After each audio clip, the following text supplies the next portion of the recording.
बोल श्रीपति रामचंद्र की, बोलिए हनुमतलाल महाराज की।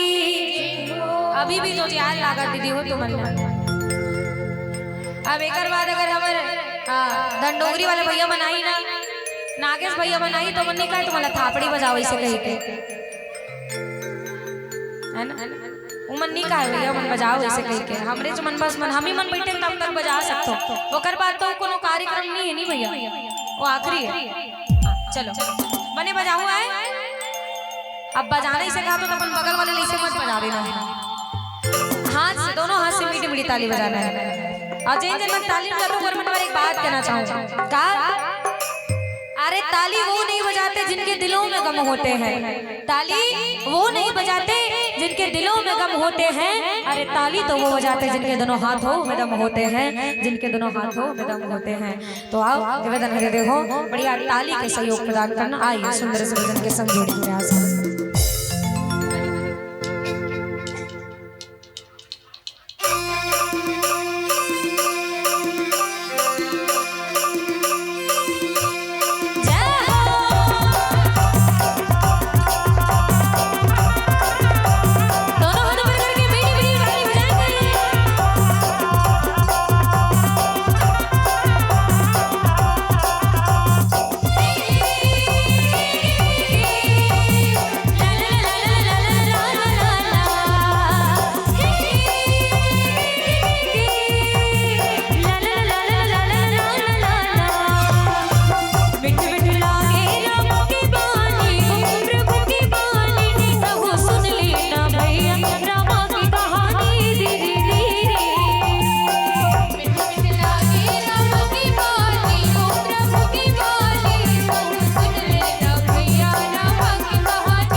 राधा सल्ला।